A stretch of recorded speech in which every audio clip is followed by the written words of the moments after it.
welcome to a fun episode of Technical Tip Tuesday, one that is key for us to find success when working with our customers. Our special guest is John Reasoner, Senior Director of Catastrophe Services at Paul Davis Restoration. So, John, I think this one is very important and it's the backbone of what we do.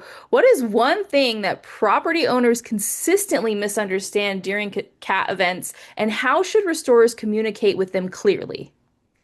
Yeah, so this is overwhelmingly the largest topic when it comes to, what they don't understand, and that is what their coverages are, right? They don't know exactly understand what their policy covers. They don't understand what FEMA covers, or if they're in a catastrophe zone like that. So in the point that I want to make is it's very important for us as restorers to not act like we're the adjuster. We do not determine coverage. We don't know what FEMA is going to cover. It's best to leave those decisions up to those different companies and those entities. And when it comes to communicating that to your customer, it's very important that you make it clear that parts of the scope, or of which parts of the scope is necessary to perform to prevent secondary damage, and that some of these or all of these may or may not be covered by whichever entity that they're expecting coverage from. So it's and make sure that they understand what you are needing to do and that they sign off on it, whether it's a scope or an estimate or what have you. You can make yourself available to provide whatever documentation that they may need in order to turn something into their insurance carrier or into FEMA.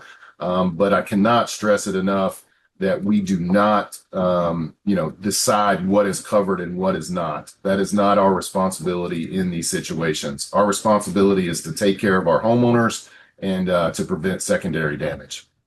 Well said. And I will definitely say our job is not to interpret policy either, which is another big thing that I think is talked about. And it builds a healthy relationship between you and the customer, but also FEMA and the adjuster potentially, right? Because you're delegating where it should be going and you're doing and focusing on your sole job, which is taking care of the customer and preventing that secondary damage. And I think this makes the process a lot smoother. You're able to explain to the homeowner, hey, this is my responsibility. This is the adjuster's responsibility. This is where FEMA comes in. And it just makes it a bigger collaborative opportunity, but a great experience for the customer because we know they are in chaos at that moment and they're just trying to get answers, right? I know you see that all the time where they think that because you're there, you can answer all their questions, right? And that's not always the case. So, for those of you Sure. listening, really take John's advice on this one. And I'm sure if you have any questions, he'd be more than happy to answer them.